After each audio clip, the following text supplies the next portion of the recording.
স্বামী স্ত্রীর মধ্যে তালাকের সংখ্যার মধ্যে মতবিরোধ দেখা যায়।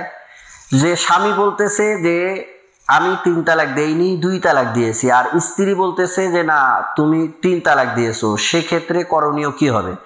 কেতাবের মধ্যে এসেছে সেক্ষেত্রে তারা একজন মুফতি সাহেবের কাছে চলে যাবে, কাজী সাহেবের কাছে চলে যাবে। সেই মুফতি সাহেব তাকে সর্বপ্রথম স্ত্রীকে বলবে যে আপনি সাক্ষী নিয়ে আসেন, দুই তালাক যে বলছে, 3 তালাক যে বলছেন এর সাক্ষী নিয়ে আসেন। যদি ওই স্ত্রী 3 তালাকের সাক্ষী নিয়ে আসতে পারে তাহলে স্ত্রীর কথা অনুযায়ী সেখানে 3 তালাক বাস্তবায়ন হবে। আর যদি স্ত্রী সাক্ষী না নিয়ে আসতে পারে তাহলে স্বামীকে বলা হবে যে আপনি কসম করে বলেন, আল্লাহর নামে কসম করে বলেন যে আমি 2 তালাক দিয়েছি, 3 তালাক দেইনি।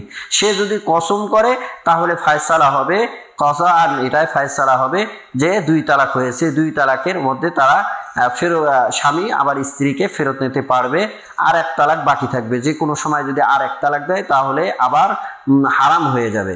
তো এই ক্ষেত্রে আরেকটা বিষয় কেতাবের মধ্যে এসেছে যে আলমারআতু কাল কাজী, যে মহিলারা কাজীর মতো। অর্থাৎ যেহেতু মহিলা নিজে শুনেছে যে 3 তালাক শব্দ এরকম যদি শুনে থাকে তাহলে মহিলার জন্য উচিত হবে তার স্বামীর কাছে না যাওয়া, স্বামীর থেকে দূরে থাকা এবং খোলা তালাকের ব্যবস্থা করা। যেহেতু সে নিজে শুনেছে, সে বুঝে শুনে একটা গুনাহের মধ্যে লিপ্ত না হওয়ার জন্য যে কোনো কৌশল অবলম্বন করবে।